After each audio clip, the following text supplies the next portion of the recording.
Bismillahirrahmanirrahim. Assalamualaikum warahmatullahi wabarakatuh. Waalaikumsalam warahmatullahi wabarakatuh. Alhamdulillah, pemirsa ngaji online bareng Kiai dimanapun Anda berada, yang saat ini disiarkan langsung secara live melalui fanpage LTNNU Lumajang. Hari ini kita sudah memasuki hari ke-9 bulan Ramadan. Wah, tidak terasa ya, sudah memasuki hari ke-9. Di waktu yang sama, sembari menanti waktu berbuka, tetap ikuti siaran ini hingga selesai karena acara karena kami akan memberikan voucher senilai Rp50.000 dari Gadget Service Center Lab Persada Lumajang yang melayani berbagai macam servis mulai dari servis laptop, handphone, printer, serta gadget yang lainnya. Dengan cara satu, bagikan live ngaji online bareng Kiai ini minimal ke 5 grup Facebook secara publik. Yang kedua, menjawab pertanyaan yang nantinya akan disampaikan oleh pemateri di setiap akhir acara. Nah, jadi tetap tonton sampai acara ini selesai. Sore hari ini kita kembali bertemu di program ngaji online bareng Kiai dengan ditemani oleh Ibu Nyai Qurroti Ayun, MED. Beliau alumni dari S2 International Islamic University of Malaysia dan saat ini sebagai pengasuh pondok pesantren Kiai Syarifuddin Dalem Timur dan Utara. Baik, langsung kita sapa beliau. Assalamualaikum warahmatullahi wabarakatuh, Bu Nyai. Waalaikumsalam warahmatullahi wabarakatuh. Angge, Bu. Di sore hari ini kita akan mengupas bagaimana sih hukumnya ibu hamil, ibu menyusui, serta nifas ketika berpuasa di bulan Ramadan. Nah, topik pembahasan ini, Bu Nyai, memang spesifik, tetapi secara real itu terjadi di masyarakat dan dalam amaliyahnya Betul. terkadang muncul beberapa perspektif hukum. Sehingga karena banyaknya perspektif hukum terkadang membuat kerancuan dalam melaksanakannya, dalam meyakinkannya seperti itu. Oleh karena itu, monggo Bu Nyai untuk mengupas bagaimana sih hukum yang sebenarnya tentang ibu hamil, ibu menyusui, dan nifas dalam puasa bulan Ramadan ini. Monggo Bu Nyai. Baik, terima kasih Mbak Siva atas waktunya. Terima kasih pula kepada teman-teman di LTNNU. Assalamualaikum warahmatullahi wabarakatuh. Para pemirsa sekalian. Wah. Alhamdulillahirabbil alamin. Assalatu wassalamu ala asyrafil anbiya'i wal mursalin. Sayyidina Muhammadin wa ala alihi wa sahbihi ajma'in, amma ba'du. Puji syukur alhamdulillah pada sore hari ini kita semua diberi nikmat sehat, disempatkan untuk sehat, mampu untuk melaksanakan ibadah puasa. Mudah-mudahan kita semua diberikan kekuatan iman dan Islam. Baik Mbak Siva, saya diamanahi untuk mengupas tentang bagaimana sih hukum perempuan yang hamil, menyusui, atau bahkan nifas dalam melaksanakan ibadah puasa seperti itu. Nah, jadi begini Mbak Siva dan para pemirsa sekalian, perempuan pada tataran kajian puasa itu memang memiliki bagian-bagian hukum-hukum yang lebih luas daripada laki-laki. Jadi ada dua ranah hukum yang dimiliki oleh perempuan berbeda dengan laki-laki seperti itu. Jadi yang satu adalah ranah hukum yang mustarikun, istilahnya itu digemboli antara laki-laki dan perempuan, misalnya tentang tata caranya, tentang niatnya dan lain sebagainya. Tapi ada satu bagian yang lain yaitu khusus sebagai hukum-hukum berpuasa hanya kepada perempuan. Ya karena memang sebetulnya memang perempuan itu memiliki peran-peran tertentu yang tidak dimiliki oleh laki-laki. Jadi itu membawa konsekuensi terhadap hukum-hukum fikih kepada perempuan itu sendiri, Mbak Siva. Para pemirsa sekalian, contoh dari peran-peran perempuan yang spesifik tadi itu adalah siklus bulanan. Jadi perempuan dewasa, perempuan matang akan mengalami haid, kemudian setelah dia juga akan hamil, kemudian setelahnya masih proses panjang lagi, ada wiladah, kemudian ada nifas. Nah, itu memang peran-peran yang tidak dimiliki oleh laki-laki seperti itu. Nah, sebagaimana disabdakan, didalilkan dalam Al-Quran, yaitu bahwa orang yang hamil, kita akan bahas yang hamil dulu. Orang yang hamil itu digambarkan oleh Allah dalam Al-Quran di surah Al-Ahqaf itu sebagai orang yang derita di atas derita.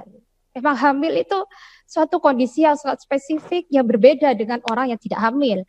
Jadi kadang memang sakit gitu ya, kadang memang ada midam, ada muntah-muntah yang hebat. Nah, sebagaimana digambarkan oleh Allah, bismillahirrahmanirrahim, hamalathu ummuhu karhan wa wada'athu karha. Nah, jadi Allah itu membuat perempuan yang hamil itu, ibu-ibu yang hamil itu memang derita di atas derita. Itu diperkuat juga di surah Luqman itu, hamalathu ummuhu wahnan ala wahnin. Nah, berdasarkan ayat itu, maka kemudian ada konsekuensi hukum yang diperoleh oleh perempuan yang hamil, termasuk dalam urusan berpuasa. Nah, kondisi kehamilan itu kan sangat spesifik gitu ya, Mbak Siva ya. Jadi dia dipersamakan dengan orang yang sakit. Kenapa? Karena memang selain secara ilmiah kita sudah temukan seperti itu, ada perubahan hormonal, ada perubahan secara fisik, ada penyesuaian yang harus dilakukan oleh perempuan terhadap hadirnya janin kita. Itu juga sudah digambarkan di dalam Al-Quran sebagaimana difirmankan oleh Allah tadi. Nah, kemudian setelah hamil 9 bulan itu pasti ada proses panjang lagi, katanya oleh Dr. Yusuf Qardawi, disampaikan bahwa ada lagi itu tubda'u marhalatan ukhra. Jadi mulai lagi perjalanan yang berbeda, yang lebih panjang lagi daripada hamil itu sendiri. Jadi kalau hamil 9 bulan, maka kemudian setelahnya itu lebih panjang lagi ya, yaitu iya betul, marhalatul irda'i wal fisal, yaitu perjalanan menyusui dan nyapih. Nah, ini perjalanan yang cukup lama juga, apalagi kalau misalnya si perempuan, si ibu ingin secara sempurna tuntas menyusui anak-anaknya itu selama 2 tahun sebagaimana dianjurkan oleh Allah. Bismillahirrahmanirrahim. Wal walidatu yurdi'na auladahunna haulaini kamilaini liman arada ayyutimma radha'ah. Jadi ibu-ibu yang menyusui anak-anaknya kisaran 2 tahunan bagi mereka yang ingin menyempurnakan persusuannya. Nah, ini bukan perjalanan yang mudah ya. Jadi kondisi yang memang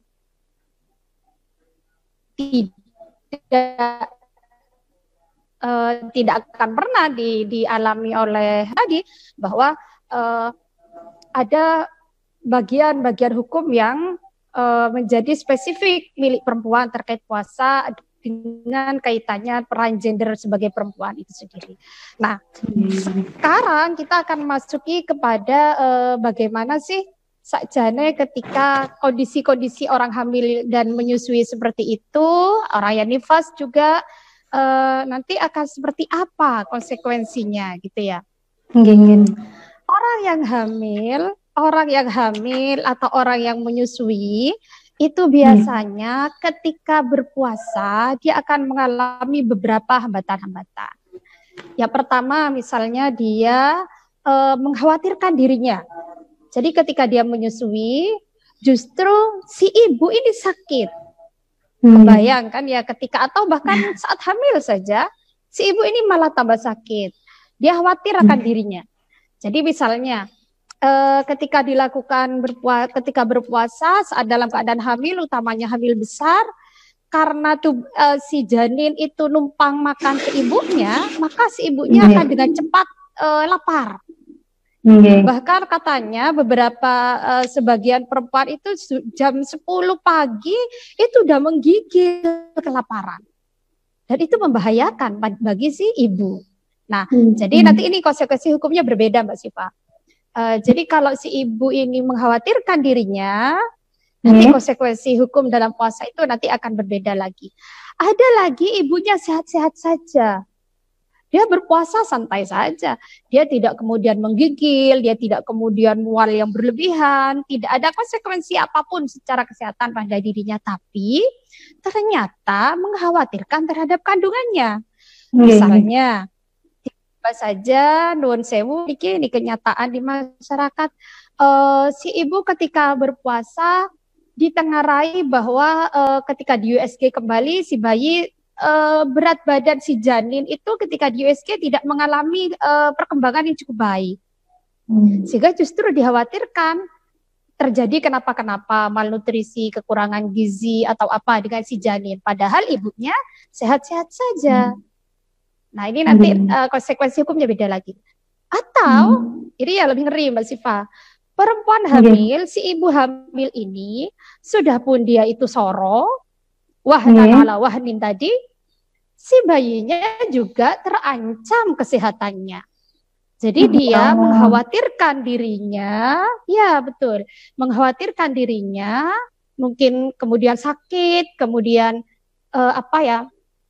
lemes, cepat capek, tekanan darahnya turun misalnya, atau hal-hal lain yang terkait dengan itu, dan si janinnya juga terancam bahaya. Misalnya apalagi kalau sampai flex gitu ya, yang ngapunten ini urusan perempuan gitu ya. Mbak Siva ya ini saya senang sekali sore ini akhirnya ada kesempatan untuk perempuan membahas dirinya sendiri begitu ya. Nah, benar sekali. Jadi memang iya, jadi memang ini menjadi menjadi agak tricky bagi perempuan kalau tidak tahu hal ini. Jadi kan anaknya juga terancam kesehatannya di dalam kandungannya itu. Nah, kondisi-kondisi itu yang berbeda-beda itu kemudian membawa konsekuensi hukum yang juga berbeda-beda. Nah, yang pertama, kalau ada yang disepakati bahwa orang yang hamil dan menyusui, baik itu mengkhawatirkan dirinya saja, ibunya yang terganggu kesehatannya, atau mengkhawatirkan janinnya atau bayinya. Nah, nanti ketika menyusui kadang si bayinya malah yang mohon maaf misalnya diare, panas gitu ya, demam, rewel. Nah, ini juga dipertimbangkan di dalam Islam. Nah, baik mengkhawatirkan dirinya saja maupun mengkhawatirkan bayi saja atau bahkan mengkhawatirkan kedua-duanya, disepakati oleh jumhur ulama bahwa semuanya itu yang menyusui melahirkan, maksud saya yang hamil dan menyusui itu boleh untuk mokel. Boleh tidak, itu menyepakati hal ini, tidak ada pertentangan dalam hal ini. Ya, jadi ini keistimewaannya para ibu-ibu hamil dan ibu menyusui gitu ya Mbak ya. Oke. Lalu seperti apa misalnya? Konsekuensinya setelahnya gimana? Nah, ini Mbak Siva dan para pemirsa sekalian, setelah disepakati bahwa semua itu baik mengkhawatirkan dirinya, mengkhawatirkan anaknya atau khawatir dua-duanya, setelahnya gimana? Apakah free begitu saja? Terus dadah mangan gitu, makan di depan orang yang lain yang puasa, aku nyusoni gitu kan. Iya, sering jadi salah paham gitu ya, terjadi seperti itu. Tanpa tahu konsekuensinya seperti apa kan gitu. Nah, yang pertama adalah pertanyaannya apakah dipersamakan dengan orang yang sakit biasa? Dalam kitab Fiqh Siyam yang dikarang oleh Dr. Yusuf Qaradawi itu dipertanyakan, tu'amilani muamalatal maridil adil. Ya. Alasannya apapun alasannya itu sama. Apakah dia itu mengkhawatirkan dirinya? Jadi misalnya ibu sakit, gitu ya. Yang namanya juga sedang hamil atau menyusui ya. Orang ini perempuan yang tahu ini. Ibu-ibu mesti sedang menyusui itu jam 6 pagi itu udah harus asupannya banyak gitu. Nah, maka kemudian berpuasa itu menjadi hal yang sangat berat. Maka kemudian oleh Islam diberi keringanan, dia dipersamakan dengan orang sakit, di mana boleh untuk tidak berpuasa tapi tetap wajib mengqadha. Sungguh istimewa ya Bu Nyai, seorang wanita itu dengan hukum-hukum. Betul. Akan tetapi ini saya ingin memberikan wawasan yang lebih begitu ya, tidak hanya yang banyak beredar di masyarakat saja. Pada beberapa sahabat lain, pada sahabat Ibnu Umar, Ibnu Abbas begitu ya, dan juga ada beberapa tabi'in itu mengatakan bahwa mereka itu wajib bayar fidyah saja, wajib bayar memberi makan pada orang miskin itu saja, tanpa wajib qadha. Nah, tanpa wajib qadha. Nah, ini kadang menjadi pembenaran bagi para ibu yang memang istilahnya lebih memilih untuk mengeluarkan fidyah daripada mengqadha, katanya. Iya betul, daripada mengganti puasanya. Nah itu memang ada di sebagian pendapat ulama seperti itu, sebagaimana diriwayatkan begitu ya dari Ibnu Abbas, annahu kana ya'muru walidatan lahu hubla. Jadi beliau memerintahkan anak perempuannya atau istrinya ini ya yang sedang hamil, katanya antuftira fi syahri Ramadan, untuk buka, boleh tidak berpuasa di bulan Ramadan. Wa qala anti bimanzilatil kabir, kamu itu seperti orang yang sudah sepuh. Namanya juga sudah sepuh, jadi tidak diwajibkan berpuasa. La yatiqus siyam faftiri, wes gak kuat kamu itu puasa, katanya, maka buka gitu, berbukalah. Artian boleh itu tidak berpuasa. Wa at'imi an kulli yaumin tisfi sa'in, kasihlah makan atau bayar fidyah sebanyak setengah sok setiap hari terhadap satu orang miskin. Setengah sok. Nah, ini hitung-hitungannya. Jadi kalau memilih itu fidyah, nanti berapa? Kan gitu pertanyaannya. Nah, disebutkan Mbak Siva, setiap hari itu ada, hitung-hitungannya seperti ini. Satu soknya itu sama dengan 4 mud. 4 mud itu takaran Baghdadi. Ini terjadi beberapa perubahan ini dari ulama-ulama salafiyah dengan ulama-ulama kontemporer ya. 1 mud itu kalau dulu dihitung 6 ons. 6 ons. Jadi kalau 4 mud dalam satu sok yang saya hitung, bukan setengah sok, dalam satu sok, kalau 4 mud dan dalam 1 mudnya adalah 6 ons, maka kemudian 6 kali 4. 24. Berapa itu, Mbak? 24 mud. 24 ons. Maka orang dulu kan kalau zakat fitrah itu 4 ons. Berarti 2,4 kilo. Maka kemudian kalau orang dulu itu kalau zakat fitrah itu kan dicukupkan 2,5. Nah, fidyahnya itu setengahnya dari itu. Fidyah bagi orang yang tidak berpuasa di bulan Ramadan karena hamil dan menyusui itu setengah dari takaran zakat itu sendiri. Berarti kalau separuh takaran zakat berarti berapa nggih? 1,25 gitu ya. 1,25 iya, sekilo seperempat. Itu untuk takaran untuk tafsir lama gitu ya. Kalau untuk ulama-ulama kontemporer menghitung permut itu rata-rata 7 ons gitu ya. Jadi makanya takaran zakat itu sekarang menjadi 2,7. 2 kilo lebih 7 ons. 7 ons. Nah, untuk pembayaran fidyah per hari setengah sok, berarti separuh takaran zakat.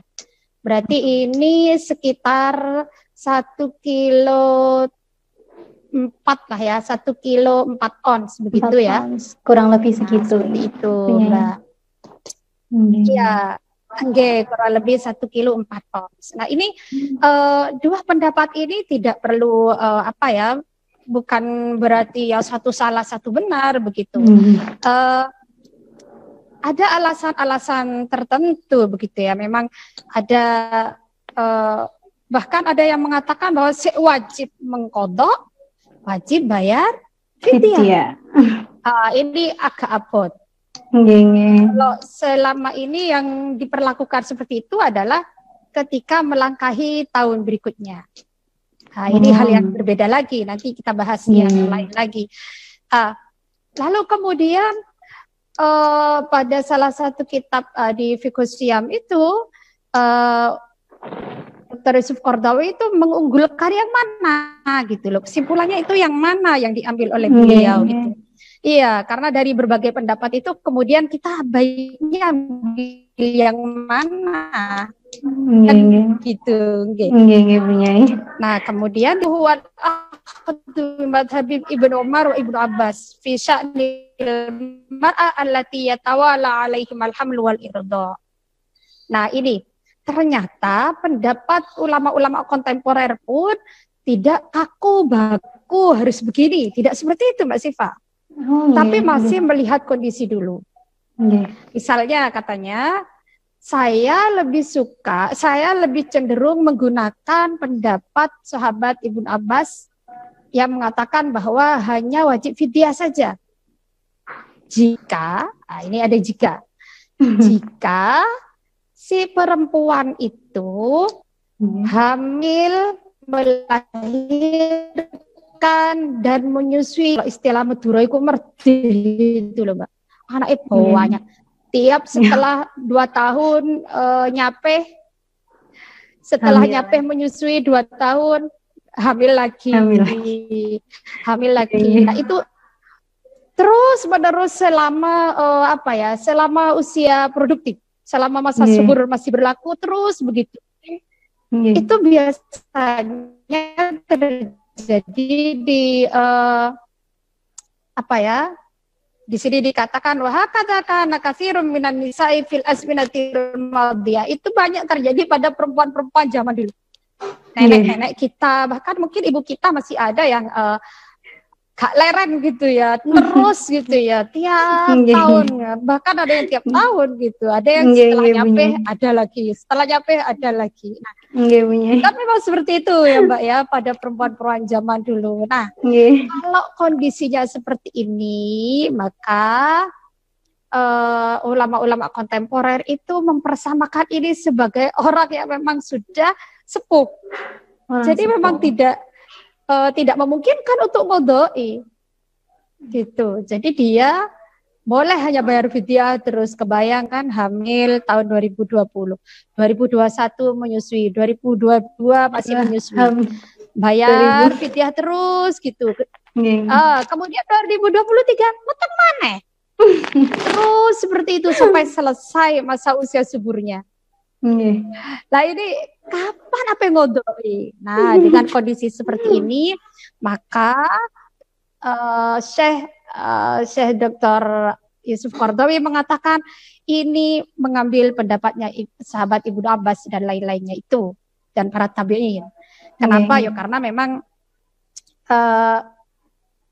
tidak memungkinkan Tidak mungkin untuk mengkodok gitu kapan. Akan tetapi katanya amal mar'atul lati ta'adal fataratu hamliha. Nah, ternyata perempuan itu hamilnya kayak orang-orang sekarang di perkotaan, kayak orang-orang modern sekarang, katanya dikatakan di situ yang hamilnya dan menyusuinya itu tidak terus-menerus, bisa diatur. Seperti sekarang kan ada KB, ada beragam alat untuk melakukan keluarga berencana, untuk ikut keluarga berencana, katanya bahkan memang dibatasi fi hayatiha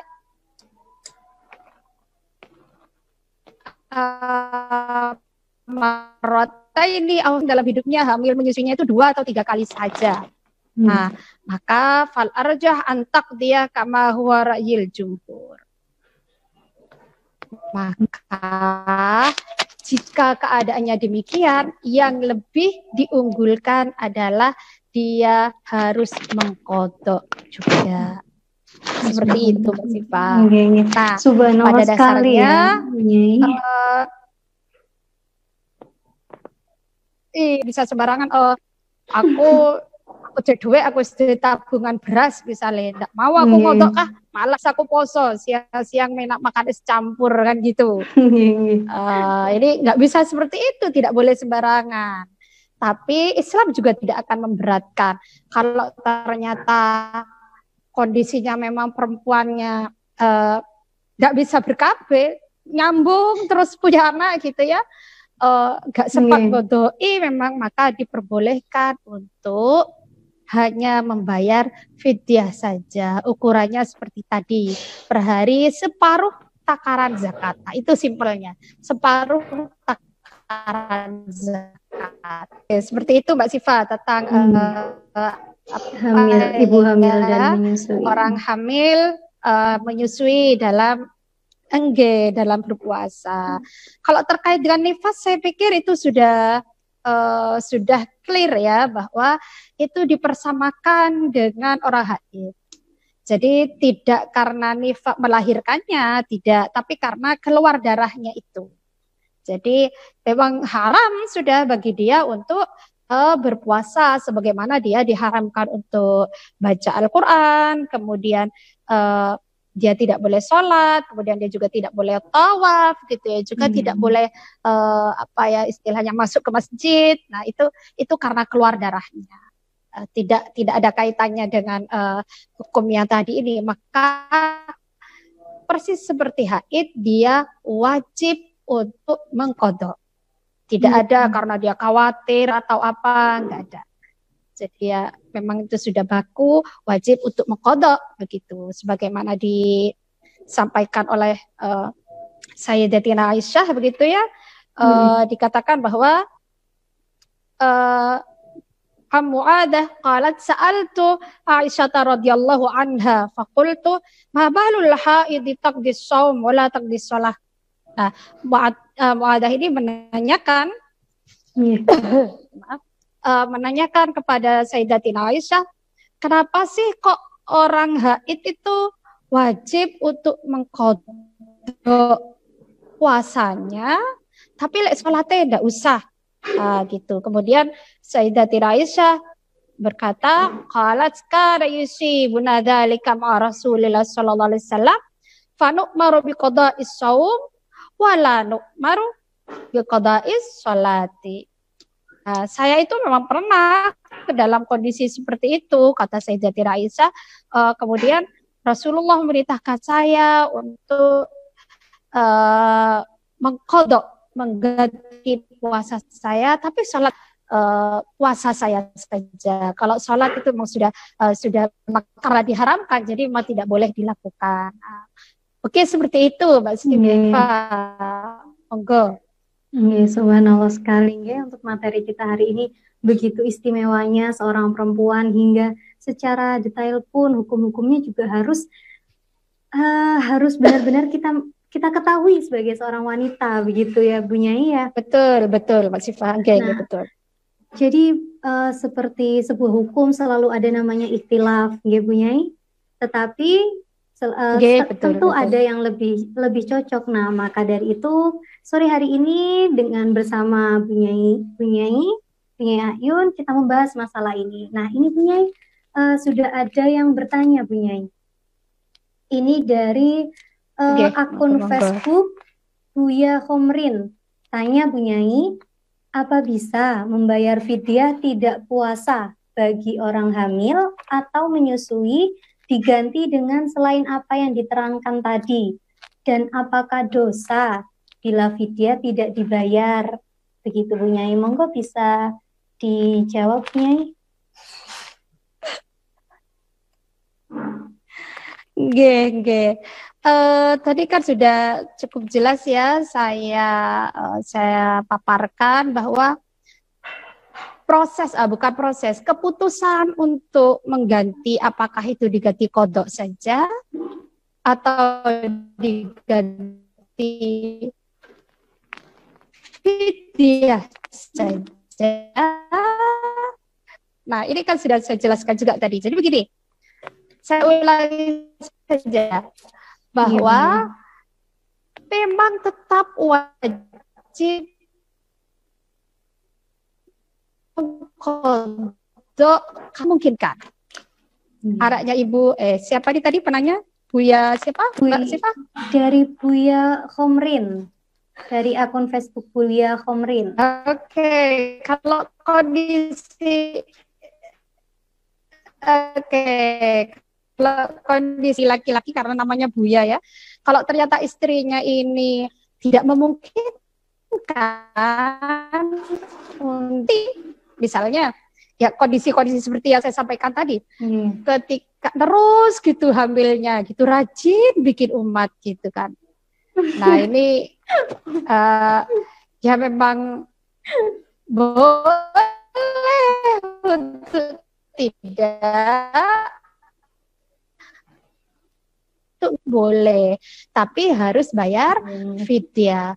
Bayar fidyahnya kalau di Semenanjung Arab dulu itu disebutkan disusain min hamtotin, setengah sok dari gandum. Mungkin karena zaman itu di sana makanan pokoknya adalah di sini makanan, maka bayarnya harus pakai beras. Apakah dosa? Nah, karena ini adalah kewajiban, maka ketika kita tidak menunaikan kewajiban kita dosa. Nah, kalau memang ternyata istrinya atau si mbak ini, si perempuan ini tetap diharuskan untuk mengkodok, tetap diganti. Seperti itu Mbak Siva ya. Iya. Kondisi yang lebih ngeri, kok ngeri apa ya? Yang lebih besar konsekuensinya adalah ternyata kita itu sakjane dalam hidup kita cuma punya 2, 3, atau 4 anak lah ya. Jadi kesempatan untuk mengganti puasa itu ada. Tapi kita mungkin lalai atau gak nyempatkan diri atau kurang termotivasi sehingga sampai pada Ramadan berikutnya ini banyak bahaya.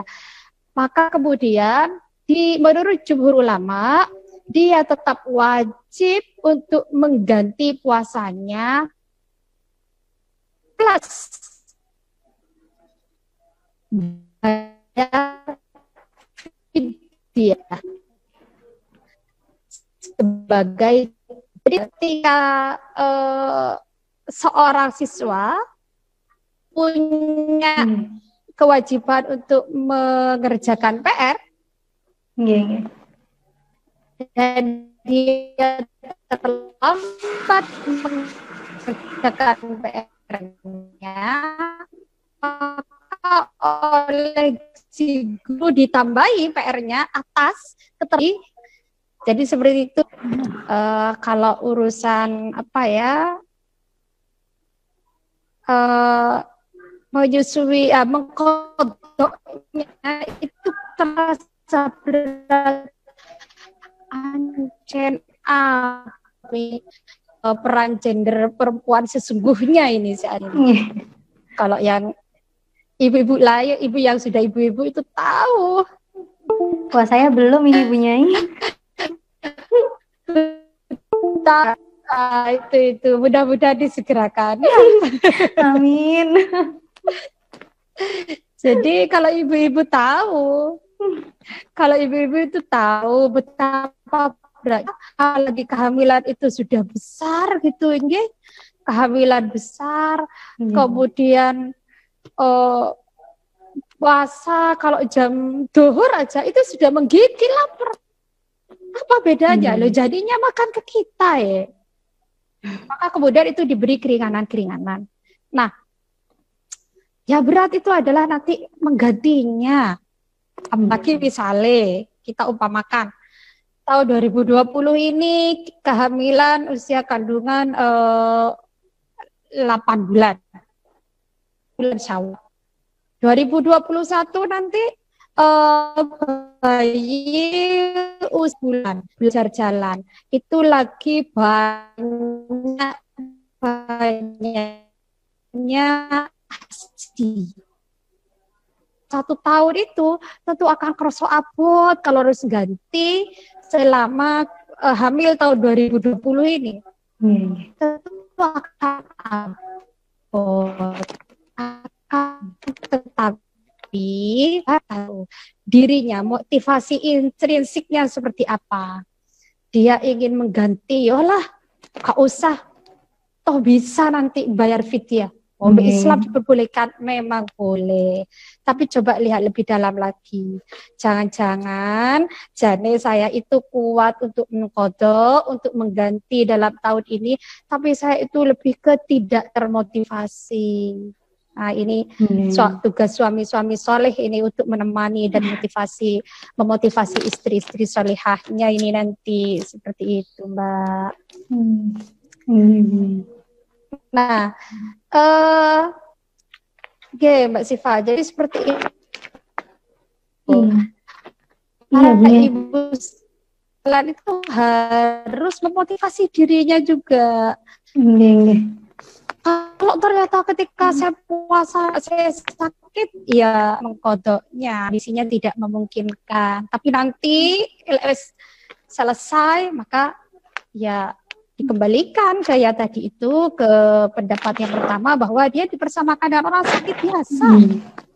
Lepas selesai sakitnya, ya kewajiban-kewajiban itu tetap harus dilaksanakan kembali seperti semula. Mungkin seperti itu Mbak Siva, nggih. Nggih, Bu Nyai. Iya, Bu Nyai, ini ada satu pertanyaan lagi, dan ini pertanyaan untuk menutup perbincangan sore hari ini ya Bu Nyai. Ya, ternyata sudah hampir selesai ya Bu Nyai ya.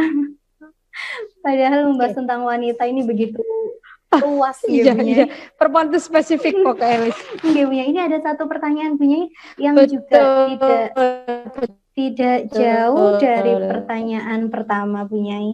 Ini juga dari akun Facebook Sylvia Munawaroh. Saya mau bertanya Bu Nyai, apakah fidyah itu boleh dibayar 1 kali? Seperti itu Bu Nyai. Jadi mungkin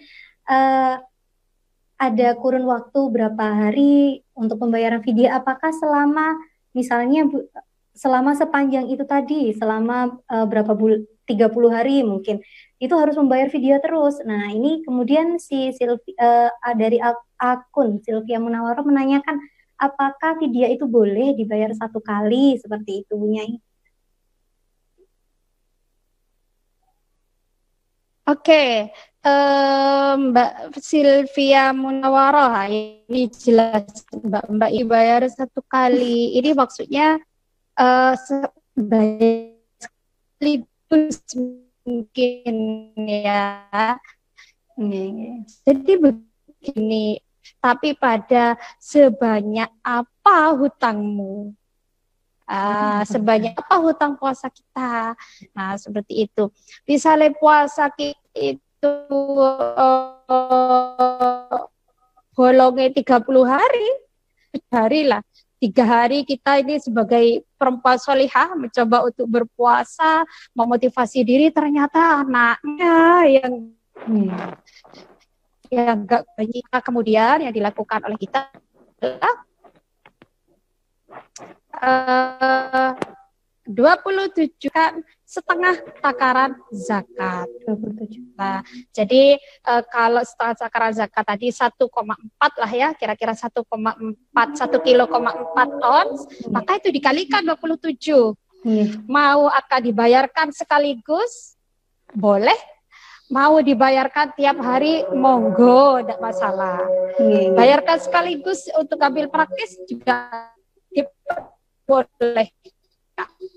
Jadi permasalahannya bukan pada apakah sekali, 2 kali, bukan puasa kita seperti itu. Wah, jawabannya juga sudah baik penyampaian materi ataupun semua jawabannya dari Ning Ayun, saya rasa sudah menjawab banyak pertanyaan yang menjadi polemik besar, polemik utama sebagai seorang wanita, Bu Nyai ya. Amin. Dan tidak terasa sudah di penghujung waktu, Bu Nyai. Ini juga sudah mulai suara-suara lantunan-lantunan ayat Al-Quran dari masjid pun juga sudah mulai terdengar sepertinya, Bu Nyai ya. Nah, kami persilakan kepada Bu Nyai untuk memberikan pertanyaan kepada 5 akun Facebook yang sudah akun Facebook yang sudah men-share ngaji online ini dengan minimal 5 kali. Saking ini Bu Nyai, saking groginya karena pematerinya Bu Nyai Ayun yang dibahas juga tentang seorang wanita. Jadi saya mau ngomong pun juga jadinya gelagapan ini. Bu Nyai, kami persilakan. Ini oke Mbak. Pertanyaan saya mungkin praktis saja. Saya ingin nanyakan berapa takaran fidyah bagi orang yang berhutang bulan Ramadan 2019 untuk dibayar setelah 2020 ini selama 20 hari. Jadi hutangnya 20 hari, dia tidak sempat membayar kemarin. Padahal dia hutangnya 2019 tapi belum sempat membayar hingga saat ini. Maka berapa jadinya yang harus dibayarkan fidyahnya? Seperti itu, nggih. Dengan takaran satu soknya itu 2,7. Seperti itu. Sudah cukup clear ya Mbak Siva ya? Nggih. Jadi ini pertanyaannya hitung-hitungan ya Bu Nyai ya.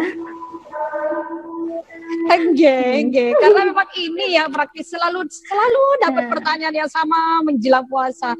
Tanya ini aja kok ya kayaknya ini mungkin ini bisa menjadi informasi yang lebih luas kepada masyarakat kita ya. Jadi berapa takaran fidyah yang harus dibayarkan ketika seseorang itu hutangnya melangkahi Ramadan selama 20 hari.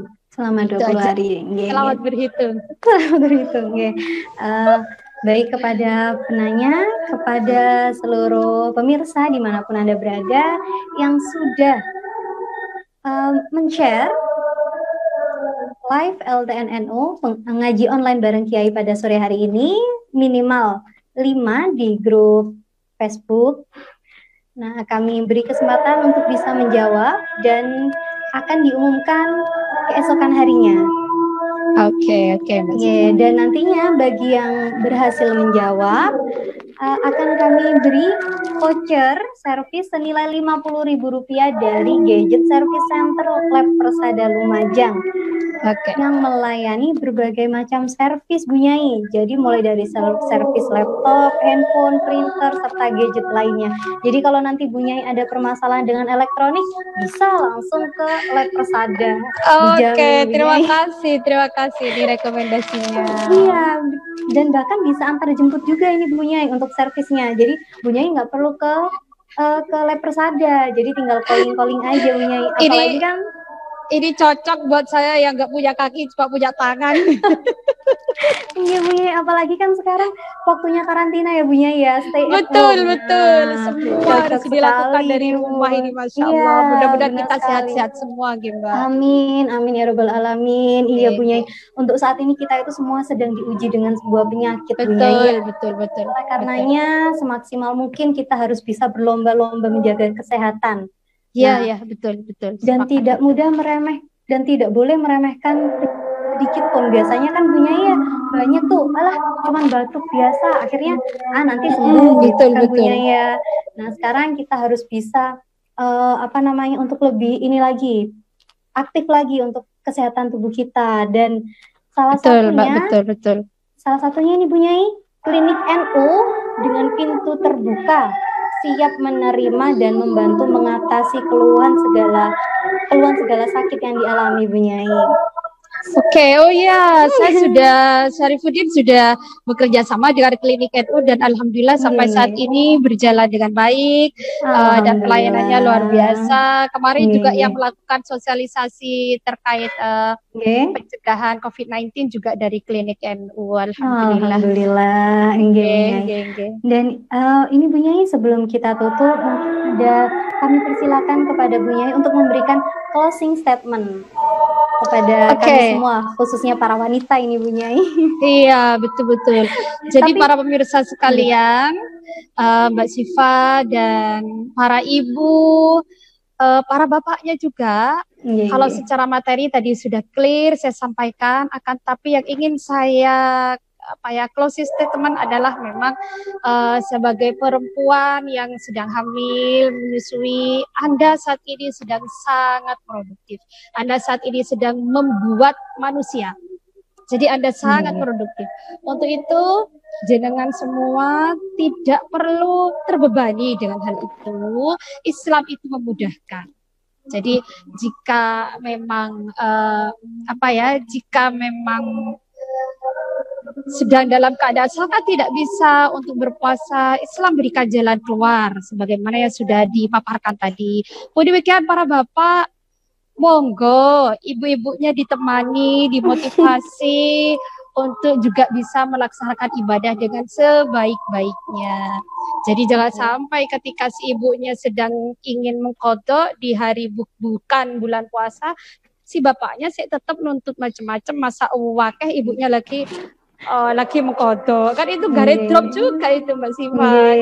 Jadi monggo saling mendukung, bapak-bapaknya mendukung ibu-ibunya untuk tetap bisa beribadah dengan baik, dan si ibunya juga harus termotivasi untuk melaksanakan ibadah dengan baik, diniati untuk masani anak, diniati untuk anak. Bismillah, mudah-mudahan jadi anak yang sedang dalam janin kita atau sedang kita susui itu bisa menjadi anak yang salih-salihah begitu. Amin, amin ya rabbal alamin. Wah, sepertinya memang ibadah rumah tangga ini sepertinya memang indah sekali ya Bu Nyai ya. Ya, segera ya Mbak Siva. Apalah saya Bu Nyai yang masih belum ada Bu Nyai, yang masih belum menikah. Semoga segera. Amin ya Allah di bulan Ramadan. Amin. Nggih Bu Nyai, terima kasih untuk closing statement-nya. Sama-sama Mbak. Kami juga mohon maaf Bu Nyai apabila ada salah kata, baik juga kepada seluruh pemirsa. Sama-sama, saya juga mohon maaf pada para pemirsa, terutama jika ada salah-salah kata. Segala kekurangan datangnya dari kami dan segala kelebihan datangnya hanya dari Allah semata. Benar sekali Bu Nyai, itu subhanallah. Sore hari ini sepertinya dinginnya suasana sampai ke dingin hati gini Bu Nyai ya. Nggih Bu Nyai. Nggih, baik, bagi para pemirsa dimanapun Anda berada, pemenang untuk kuis Ramadan kali ini yang diadakan oleh Ngaji Online Bareng Kiai akan diumumkan di fanpage LTNNU Lumajang. Nah, oleh karenanya ikuti terus fanpage LTNNU Lumajang agar mendapatkan tausiah-tausiah dari kiai-kiai Nahdlatul Ulama. Nah, akan lebih satu hati ketika kita juga mendengarkan langsung dari Kiai Nahdlatul Ulama. Baik, untuk sore hari ini kita akhiri. Wallahul muwaffiq ila aqwamit thoriq. Wassalamualaikum warahmatullahi wabarakatuh. Waalaikumsalam warahmatullahi wabarakatuh.